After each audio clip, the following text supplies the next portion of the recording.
500 సంవత్సరాల క్రితం ఉత్తరప్రదేశ్లోని రాముడి జన్మస్థలమైన అయోధ్యలో రాముడికి అంకితం చేయబడిన ఆలయముందని హిందువులు గట్టిగా నమ్ముతారు. అయితే 1526లో బాబర్ పానిపట్ యుద్ధంలో గెలిచి భారతదేశాన్ని పాలించడం ప్రారంభించిన వెంటనే అతను తన కమాండర్ మీర్ బాకీని రాముడి ఆలయాన్ని కూల్చివేసి అదే స్థలంలో బాబ్రీ మసీదును నిర్మించమని ఆదేశించాడు. ఆ సమయం నుండి 2019లో సుప్రీంకోర్టు నిర్ణయం వరకు హిందువులు తమ హక్కులను స్వాధీనం చేసుకోవడానికి 500 సంవత్సరాల పోరాటం చాలా తీవ్రంగా ఉంది. నేను దానిని నమ్మలేకపోయాను. ఈరోజు ఈ వీడియోలో 3D యానిమేషన్ సహాయంతో రాముడి ఆలయ నిర్మాణ చరిత్రను అన్వేషిస్తాము. కానీ ఎప్పటిలాగే ప్రారంభం నుండి ప్రారంభిద్దాం. దాదాపు 500 సంవత్సరాల క్రితం 1511లో మొదటి సిక్కు గురువు గురునానక్ అవధ్ ప్రాంతాన్ని సందర్శించారు. ఆయన అయోధ్యలోని శ్రీరాముడి జన్మస్థానాన్ని సందర్శించారు. దాదాపు 15 సంవత్సరాల తర్వాత 1526లో బాబర్ పానిపట్ యుద్ధంలో గెలిచి భారతదేశాన్ని పాలించడం ప్రారంభించాడు. భారతదేశంలోని కొన్ని ప్రాంతాలను జయిస్తూ బాబర్ అయోధ్యకు చేరుకున్నప్పుడు బాబర్ కమాండర్ మీర్ బాకీ అయోధ్యలో ఒక మసీదును నిర్మించాడని చరిత్రకారులు భావిస్తున్నారు. దీనికి మసీద్ ఏ జన్మస్థాన్ లేదా 1992 నాటి బాబ్రీ మసీదు అని పేరు పెట్టారు. అయితే అయోధ్య ప్రజలు ఎల్లప్పుడూ తమ ఆలయాన్ని కూల్చివేసిన తర్వాత మసీదు నిర్మించబడిందని వాదిస్తున్నారు. ఈ నమ్మకం ప్రపంచవ్యాప్తంగా ఉన్న హిందువులు మరియు ఇతర మతాల ప్రజలు బాబ్రీ మసీదు ప్రాంతానికి వచ్చి నివాళులు అర్పించేలా చేసింది. శ్రీరాముడి ఆలయం కూల్చివేసే దాదాపు 200 సంవత్సరాలయ్యింది మరియు బ్రిటిష్ వారు ఇప్పటికే మొఘల్ సామ్రాజ్యాన్ని స్వాధీనం చేసుకున్నారు. నేను 1717 సంవత్సరాన్ని ప్రస్తావిస్తున్నాను. శ్రీరామ ఆలయాన్ని కూల్చివేసిన తర్వాత నిర్మించిన బాబ్రీ మసీదు ఇలా కనిపించింది.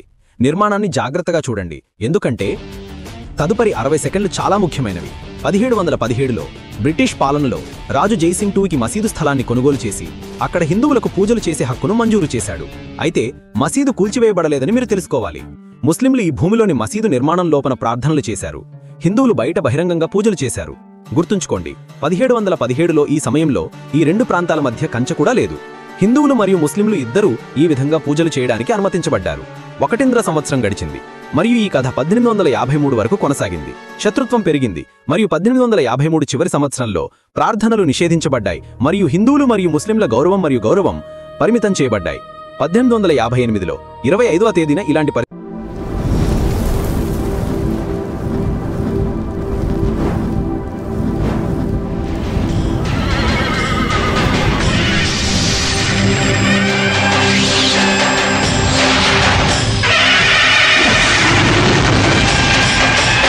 స్థితి నెలకొంది. 25 మందికి పైగా నిహాంగ్ సిక్కులు మరియు ఒక బైరాగి బలవంతంగా ఆ ప్రాంతంలోకి ప్రవేశించి హవనం అగ్నికర్మ చేయడం ప్రారంభించి గోడలపై శ్రీరాముని నామాన్ని ఉచ్చరిస్తూ నినాదాలు కూడా రాశారు. ఈ సంఘటన గురించి ముస్లిం పక్షం తెలుసుకున్న వెంటనే వారిలో ఒకరైన సయ్యద్ మహమ్మద్ ఖతీబ్ సమీపంలోని పోలీస్ స్టేషన్లో రిటర్న్ దరఖాస్తును దాఖలు చేశారు. కొంతమంది మసీదం జన్మస్థానంలోకి ప్రవేశించి దాన్ని ధ్వంసం చేసి నిబంధనలను ఉల్లంఘించారు. గుర్తుంచుకోండి, ఆ రోజుకు ముందు అక్కడ రామ్ చబుత్రా లేదు. కానీ ఈ 25 మందికి పైగా నిహాంగ్ సిక్కులు మరియు ఒక బైరాగి బలవంతంగా ఆ ప్రాంతంలోకి ప్రవేశించినప్పుడు వారు ఆ రోజే అక్కడ రామ్ చబుత్రాన్ని నిర్మించారు. ఈ తర్వాత ఇలా చాలాసార్లు ఘర్షణలు జరిగాయి మరియు 1 సంవత్సరం తర్వాత ముస్లింలు మరియు హిందువులు రామ్ చబుత్రా మరియు సీతారసై ప్రాంతంలో బహిరంగంగా పూజలు చేసేవారు. ఇప్పుడు ఈ విధంగా మరో 26 సంవత్సరాలు గడిచాయి. వారి ప్రాంతాల్లో పూజలు మరియు ప్రార్థనలు చేస్తూ పోట్లాడుతూ 1885 సంవత్సరం వచ్చే వరకు ఈ వివాదాస్పద భూమి చరిత్రలో 1885 సంవత్సరం రామాలయ సమస్య మొదటి కోర్టుకు వెళ్ళింది. ఈ విషయాన్ని కోర్టుకు తీసుకువచ్చిన వ్యక్తి మీ ముందు నిలబడి ఉంది. ఇది మహంత్ రఘువీర్ దాస్.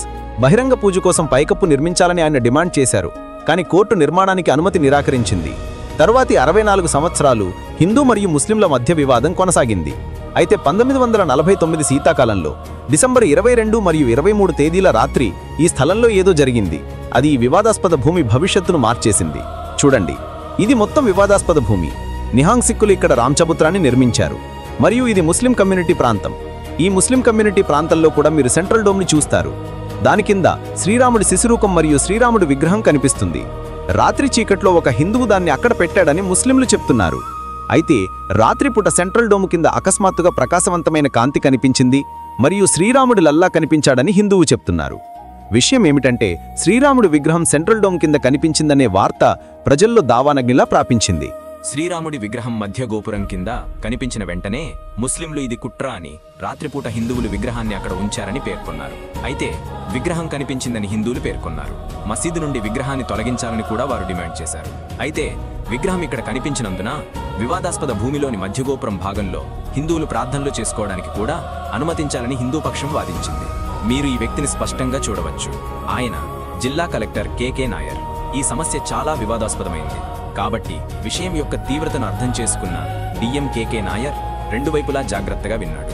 అయితే విగ్రహాన్ని తొలగించడం వల్ల అల్లర్లు ఖచ్చితంగా జరుగుతాయనే సందిగ్ధత డిఎం ఎదుర్కొన్నాడు. అందువల్ల రెండు వైపులా సలహా ఇవ్వబడ్డాయి మరియు విగ్రహాన్ని గోపురం కింద ఉంచడానికి అనుమతించారు. అయితే పరిస్థితి మరింత దిగజారకుండా ఉండడానికి ప్రభుత్వం మసీదు యొక్క ఈ గేటును తాళం వేసింది. ఇప్పుడు హిందూ వైపు ఇది మరింత సమస్యాత్మకంగా మారింది.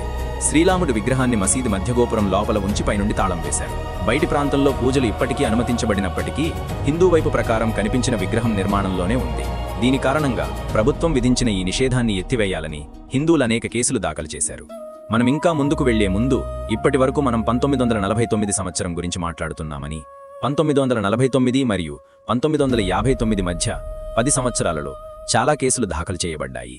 కానీ ఇప్పుడు అర్థం చేసుకోవాల్సిన ముఖ్యమైన 3 కేసులు 1959లో హిందూ పక్షం దాఖలు చేసిన ఈ కేసు, 1961లో ముస్లిం పక్షం దాఖలు చేసిన ఈ కేసు మరియు 1989లో హిందూ పక్షం మళ్లీ దాఖలు చేసిన ఈ కేసు. 1959లో నిర్మోహి అఖారా దాఖలు చేసిన కేసును చూడండి. గోపురంలో ఉంచిన విగ్రహాన్ని పూజించడానికి హిందూ పక్షాన్ని అనుమతించాలని మరియు ఈ ప్రాంతాన్ని వారికి స్వాధీనం చేసుకోవాలని వారి డిమాండ్. దీనికి వ్యతిరేకంగా 1961లో ఉత్తరప్రదేశ్ సున్నీ వక్ఫ్ బోర్డ్ మసీదు యాజమాన్య హక్కుల కోసం మరియు మధ్య గోపురం నుండి విగ్రహాన్ని తొలగించాలని కేసు దాఖలు చేసింది. ఇంకా మూడవ మరియు అతి ముఖ్యమైన కేసు, ఇది 1989 నాటి రామ్ లల్లా విరాజ్మాన్ కేసు. ఈ రామ్ లల్లా విరాజ్మాన్ కేసు కథ చాలా ఆసక్తికరంగా ఉంది. జాగ్రత్తగా వినండి. 1983లో రిటైర్డ్ జస్టిస్ దేవకీనందన్ అగర్వాల్ ఈ వివాదాస్పద భూమికి సంబంధించిన అన్ని కేసుల వివరాలు మరియు రెవెన్యూ రికార్డులను ఫైజాబాద్ కోర్టు నుండి సేకరించారు. ఈ విషయాన్ని వివరంగా అధ్యయనం చేసిన తర్వాత జూలై 1989లో అలహాబాద్ హైకోర్టులో రామ్ లల్లా విరాజ్మాన్ పేరుతో మూడవ ముఖ్యమైన కేసును దాఖలు చేశారు. బాబ్రీ మసీదును వేరే ప్రదేశానికి మార్చాలని మరియు ఈ భూమిని శ్రీరామ్ లల్లా పేరు మీద బదిలీ చేయాలని ఆయన డిమాండ్ చేశారు. ఇప్పుడు మీ దృష్టిని ఇక్కడే ఉంచండి మరియు లింకు తెగిపోనివ్వటండి.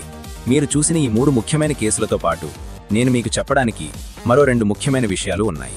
దీన్ని చూడండి. 1959లో మొదటి కేసు, 2 సంవత్సరాల తర్వాత 1961లో రెండవ కేసు మరియు కొన్ని సంవత్సరాల తర్వాత 1989లో ఈ అతి ముఖ్యమైన కేసు. ఇప్పుడు ఇక్కడ దీన్ని అర్థం చేసుకోండి. మొదటి కేసు విషయం ఏమిటంటే, కొన్ని సంవత్సరాల క్రితం 1989 తర్వాత దేశంలోని హిందూ సంస్థలు శ్రీరామ మందిరాన్ని నిర్మించడానికి ఒక కమిటీని ఏర్పాటు చేశారు. రామజన్మభూమి సమస్యపై హిందూ సంస్థలు దూకుడుగా ప్రచారం చేయడం ప్రారంభించారు మరియు 1980 మరియు 1990 మధ్య శ్రీరామ జన్మభూమి సమస్యకు దేశంలో భారీ మద్దతు లభించింది. మరొక ముఖ్యమైన విషయం ఏమిటంటే, ఈ కాలంలో 1986లో ఫైజాబాద్ కోర్టు హిందువులకు అనుకూలంగా తీర్పిచ్చింది. కేంద్ర గోపురంలో ఉంచిన శ్రీరామ్ లల్లా విగ్రహాన్ని పూజించడానికి అనుమతిని మంజూరు చేసింది. ఈ కోర్టు నిర్ణయం తీసుకున్న ఒక గంట సేపటిలోపే బాబ్రీ మసీదు గేటుకు తాళం వేరించబడింది. ఇది ఎంత ముఖ్యమైనదో మీరు అర్థం చేసుకోగలరని ఆశిస్తున్నాను. మధ్యగోపురం తాళం తెరవబడింది. హిందువులకు కూడా అక్కడ పూజలు చేయడానికి అనుమతించారు.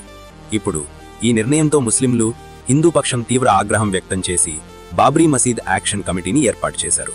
మసీదు కోసం న్యాయపరమైన పోరాటాన్ని దానికి అప్పగించారు. హిందువులకు అనుమతి లభించడంతో పాటు విశ్వ హిందూ పరిషత్ అనేక హిందూ సంస్థలు మరియు వ్యక్తులతో కలిసి 1990 నవంబర్లో మసీదు ప్రక్కనే ఉన్న భూమిలో ఆలయానికి పునాది రాయి వేసింది. దీని కారణంగా ఈ వివాదాస్పద భూమిపై హిందూ మరియు ముస్లిం పక్షాల మధ్య పోరాటం ఘోరమైన మలుపు తిరిగింది.